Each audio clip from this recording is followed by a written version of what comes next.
Bismillahirrahmanirrahim. Assalamualaikum warahmatullahi wabarakatuh. Alhamdulillahirabbil alamin wa bihi nasta'in wa ala umuri dunya waddin wassalatu wassalamu ala asrofil anbiya'i wal mursalin wa ala alihi washabbihi ajmain amma ba'du.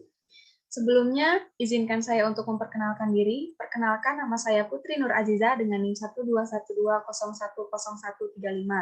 Di sini saya bertugas menjadi moderator untuk memandu jalannya diskusi pada kali ini.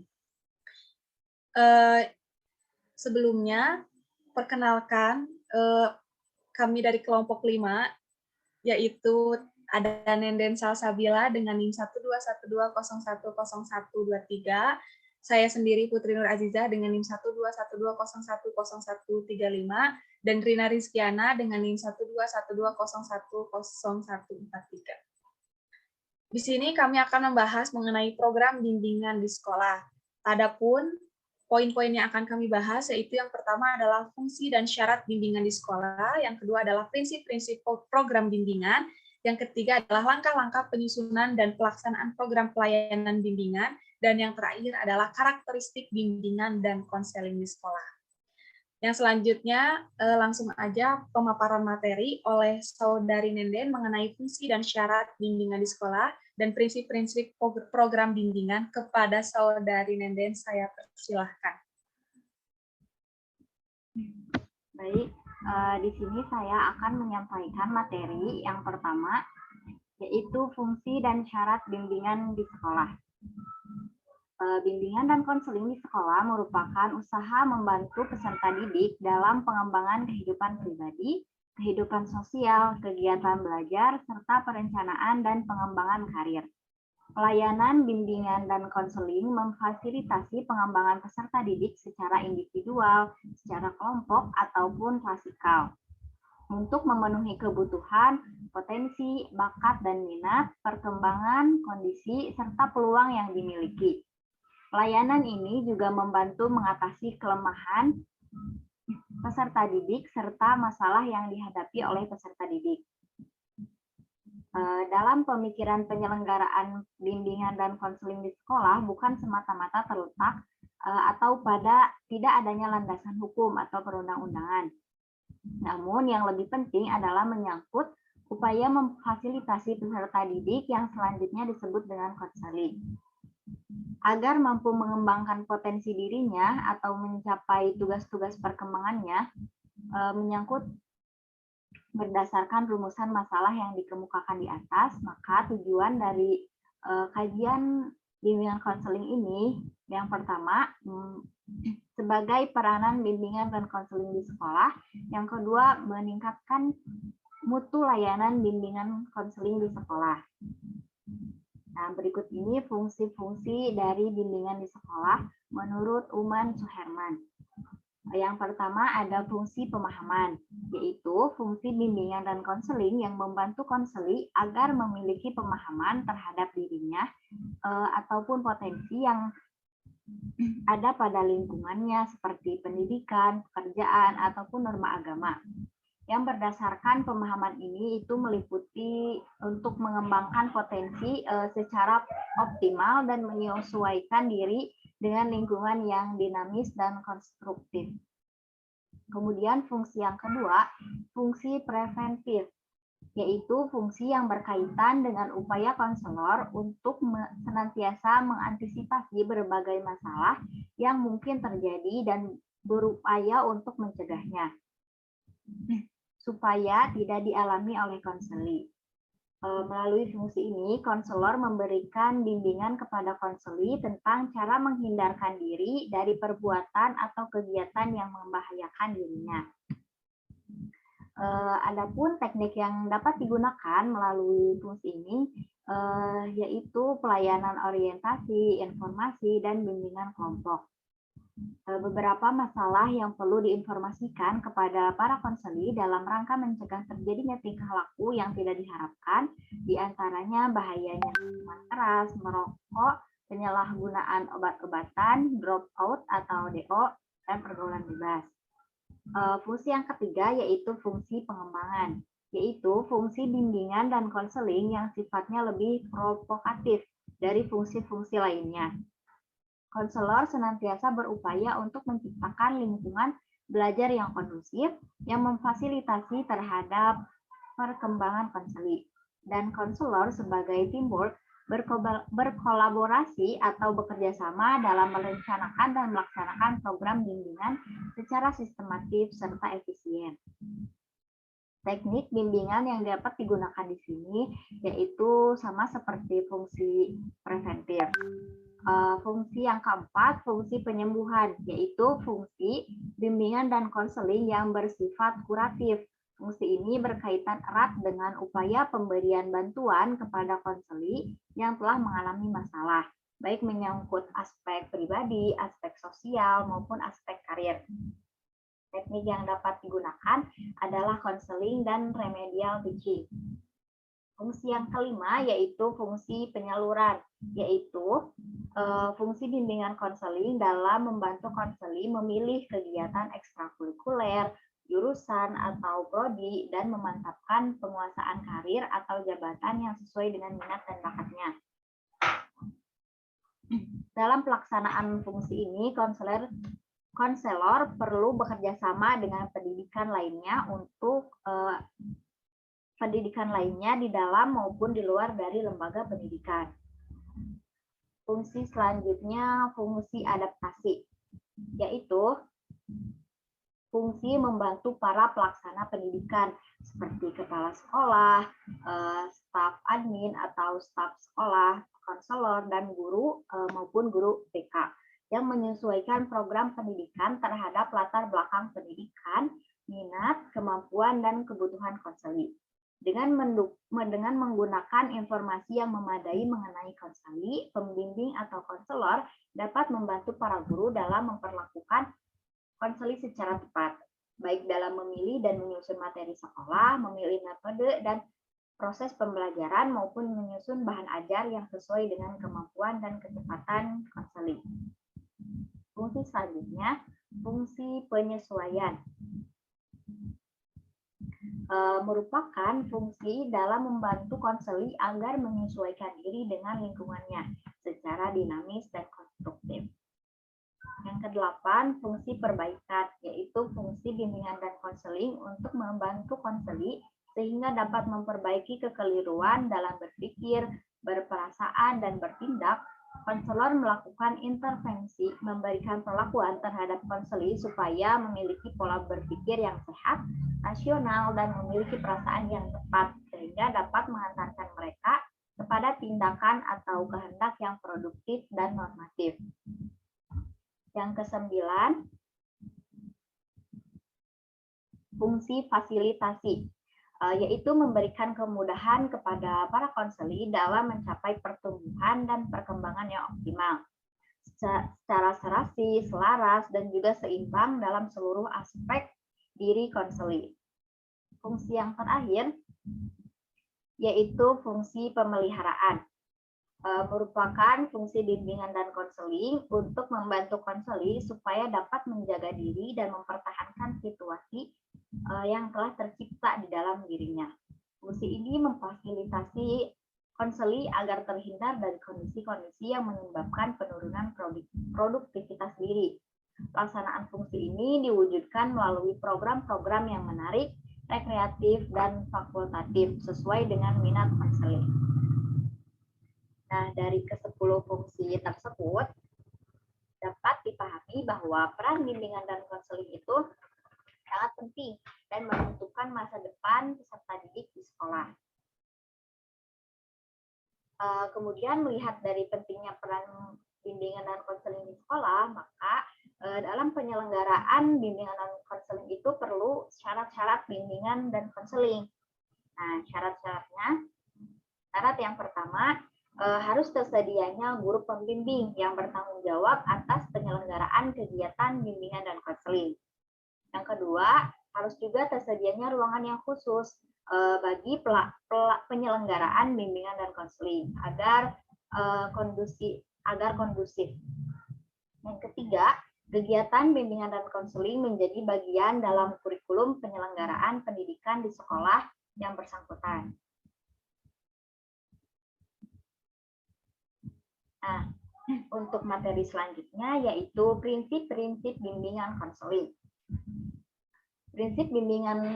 Prinsip-prinsip program bimbingan di sekolah memiliki peranan yang penting guna keberhasilan pelaksanaan bimbingan dan konseling. Yang bersumber dari kajian filosofis, hasil penelitian hakikat manusia, perkembangan, serta kehidupan manusia, dan proses penyelenggaraan bimbingan dan konseling. Nah, prinsip-prinsip ini dibagi menjadi empat sub. Yang pertama, prinsip yang berkenaan dengan sasaran layanan. Yang kedua, prinsip yang berkenaan dengan masalah individu. Yang ketiga, prinsip yang berkenaan dengan program layanan. Dan yang keempat, prinsip yang berkenaan dengan pelaksanaan pelayanan. Nah, prinsip yang pertama, prinsip yang berkenaan dengan sasaran layanan. Nah, sasaran layanan itu apa sih? Nah, sasaran layanan merupakan individu atau kelompok yang menjadi sasaran dalam bimbingan konseling. Kalau di sekolah berarti yang menjadi sasarannya itu peserta didik atau siswa. Nah, prinsip ini pada umumnya berkenaan dengan masalah klien, tujuan dan proses penanganan, juga program dari pelayanan. Nah, prinsip yang berkenaan dengan sasaran layanan ini dapat dirumuskan menjadi tiga hal. Yang pertama, bimbingan dan konseling ini melayani semua individu tanpa membeda-bedakan baik itu dari segi umur, jenis kelamin, agama, ataupun dari status sosialnya. Yang kedua, bimbingan dan konseling berurusan dengan pribadi individu yang unik dan dinamis. Yang ketiga, bimbingan dan konseling itu memperhatikan dengan baik proses perkembangan individu. Jadi di dalam bimbingan konseling itu harus diperhatikan perkembangannya, baik itu sebelum melakukan program bimbingan maupun sesudahnya, apakah ada kemajuan atau tidak. Yang kedua, prinsip yang berkenaan dengan masalah individu. Nah, pelayanan bimbingan dan konseling ini hanya mampu mengatasi masalah-masalah sebagai berikut. Yang pertama, hanya menyangkut hal-hal yang mengenai kondisi fisik atau kondisi mental dari peserta didik atau dari individu itu sendiri. Yang kedua, bimbingan konseling itu mengatasi individu yang memiliki masalah kesenjangan sosial, ekonomi, pengembangan karir, dan lain-lain. Yang ketiga, prinsip yang berkenaan dengan program pelayanan. Nah, dibedakan menjadi tiga poin. Yang pertama, bimbingan dan konseling itu dipadukan dengan program pendidikan, seperti program BK di sekolah. Kemudian, bimbingan dan konseling ini disesuaikan dengan kebutuhan individu atau sifatnya itu lebih fleksibel. Yang ketiga, bimbingan dan konseling ini disusun dari jenjang terendah sampai tertinggi, dari mulai TK sampai SMA. Yang keempat, prinsip yang berkenaan dengan program pelayanan. Prinsip yang keempat, nah prinsip ini juga dibedakan menjadi 4 poin. Yang pertama, bimbingan dan konseling ini mengarahkan pada pengembangan individu serta pembimbing membantu menghadapi suatu permasalahan peserta didik. Yang kedua, keputusan yang diambil dalam proses bimbingan dan konseling itu hendaknya oleh kemauan sendiri, oleh kemauan peserta didik. Kemudian yang ketiga, permasalahan individu dalam bidang yang relevan harus ditangani oleh tenaga ahli yang profesional. Yang keempat, perlu adanya kerjasama di antara guru, pembimbing, maupun orang tua agar dapat menentukan hasil pelayanan bimbingan yang baik. Kemudian yang kelima, program bimbingan dan konseling ini ditempuh melalui pelayanan yang maksimal agar hasil yang dicapainya juga maksimal. Nah, dari prinsip-prinsip program bimbingan tersebut dapat dijadikan sebagai pedoman di dalam pelaksanaan program bimbingan dan konseling untuk membantu melayani serta mengatasi suatu permasalahan yang ada pada peserta didik. Mungkin sekian yang dapat saya sampaikan. Saya kembalikan ke moderator.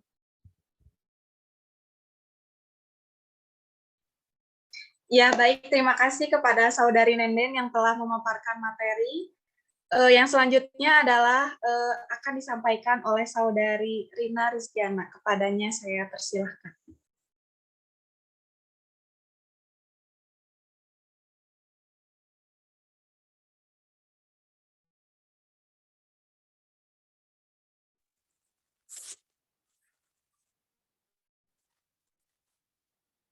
Baik, di sini saya akan menjelaskan tentang langkah-langkah menyusun dan pelaksanaan program bimbingan dan layanan.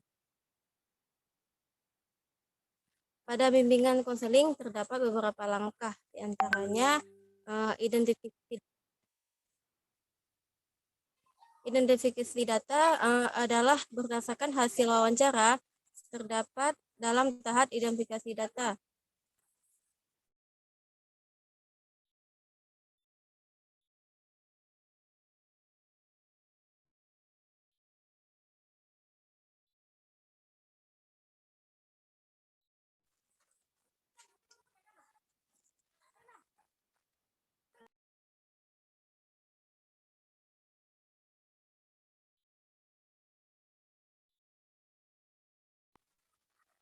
Maaf, tadi ada kendala sedikit. Saya akan lanjutkan. Yang kedua ada poin tentang aplikasi instrumentasi. Berdasarkan hasil tanya jawab tentang kegiatan aplikasi instrumentasi, ini guru BK juga mengatakan bahwa pada setiap tahunnya kegiatan aplikasi instrumentasi dilakukan sebanyak 2 kali, yakni pada awal semester 1 dan semester 2. Adapun kegiatan tersebut dilakukan dengan cara penyebaran kuesioner melalui masing-masing siswa pada jam mata pelajaran yang telah ditentukan. Selain itu, guru BK juga menjelaskan bahwa selama ini tidak pernah mengembangkan alat pengumpulan data. Selanjutnya ada poin tentang himpunan data. Nah, hasil wawancara mengenai kegiatan himpunan data, maka diketahui bahwa guru BK melakukan kegiatan tersebut dengan 2 cara, yaitu dengan cara manual dan menggunakan aplikasi komputer. Pada proses himpunan data, guru BK juga mengungkapkan bahwa terdapat hambatan-hambatan seperti kurangnya personil dan minimnya waktu yang tersedia. Adapun cara guru BK dalam menyikapi hambatan tersebut adalah dengan meminta bantuan kepada mahasiswa magang, mahasiswa praktikum, maupun guru lainnya untuk ikut serta dalam proses himpunan data.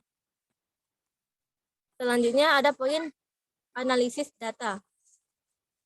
Berdasarkan hasil wawancara tentang kegiatan analisis data, maka diketahui bahwa dalam kegiatan ini guru BK menggunakan alat bantu yang berupa laptop, komputer, aplikasi seperti aplikasi DCM, SKPD, dan AKPD. Selanjutnya, hasil dari analisis data tersebut dikelompokkan berdasarkan bidang layanan BK dan kemudian dikembangkan menjadi suatu program BK yang menyeluruh dan dapat dikembangkan menjadi satlan. Selanjutnya ada poin tentang tindak lanjut.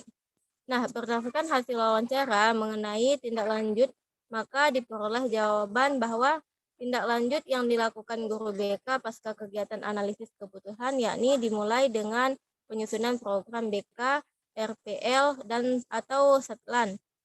Pemberian layanan BK dan evaluasi. Adapun layanan yang dimaksud adalah layanan informasi, layanan orientasi, layanan penetapan dan penyaluran, layanan penguasaan kontes, layanan bimbingan kelompok, layanan konseling kelompok, layanan konseling individual, dan layanan konsultasi serta home visit.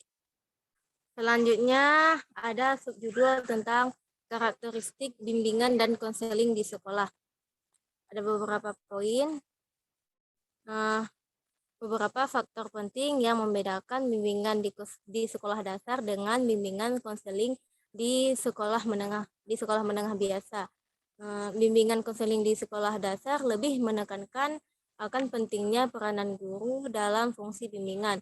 Dengan sistem guru kelas, guru lebih memiliki banyak waktu untuk mengenal anak lebih mendalam, sehingga memiliki peluang untuk menjalin hubungan yang lebih efektif.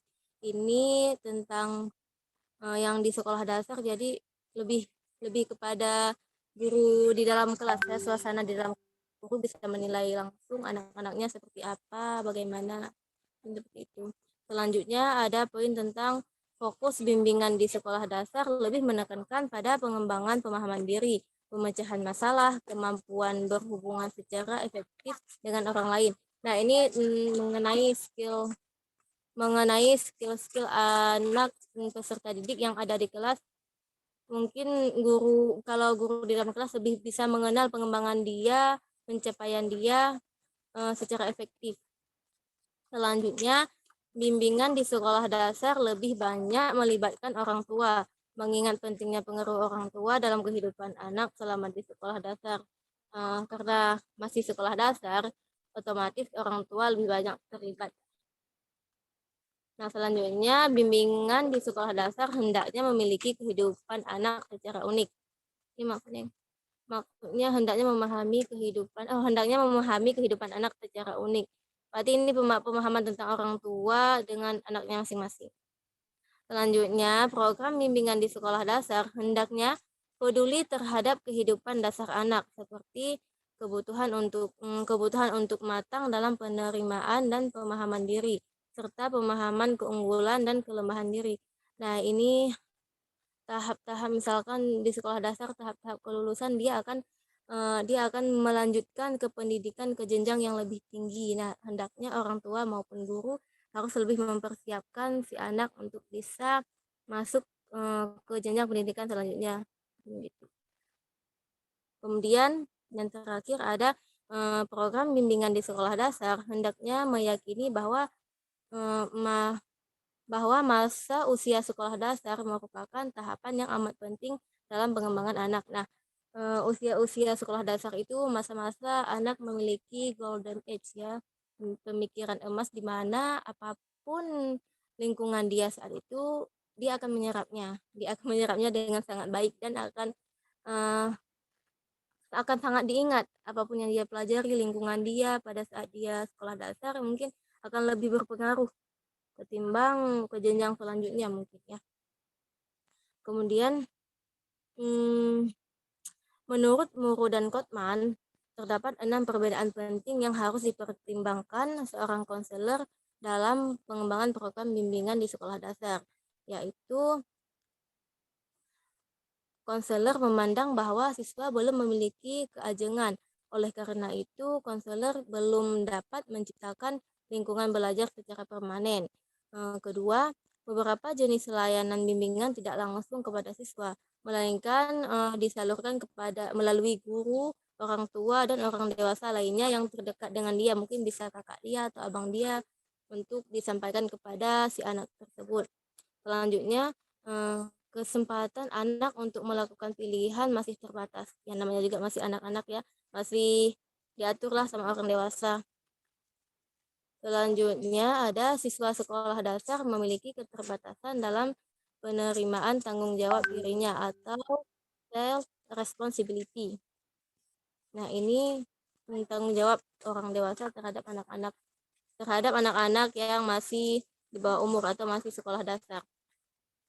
Kemudian poin yang selanjutnya ada pengembangan program bimbingan hendaknya berawal dari konsep dasar bimbingan, terutama kepedulian untuk memberikan bantuan kepada siswa sebagai klien dalam proses pembelajaran. Dan terakhir, layanan bimbingan di sekolah dasar kurang menekankan pada penyimpanan data, testing, perencanaan pendidikan, pendekatan berorientasi pada pemecahan masalah, dan konseling atau terapi individu. Ya, mungkin masih jarang kalau seperti ini kalau di sekolah-sekolah dasar. Cuman kalau di sekolah menengah pertama sama menengah atas itu sudah mulai ada terapi-terapi individu seperti itu. Mungkin kayak sistem dipanggil, misalkan di tengah keramaian seorang guru melihat satu siswa yang berbeda, yang lain tertawa, dia terlihat murung atau sedih. Nah, itu bisa jadi nanti gurunya itu memanggil siswa tersebut untuk yang namanya terapi individu, ya ditanya kamu kenapa seperti ini, mungkin ada beberapa hal nanti yang dipecahkan di situ. Mungkin itu saja pemaparan dari saya. Selanjutnya kesimpulan saya serahkan kepada moderator.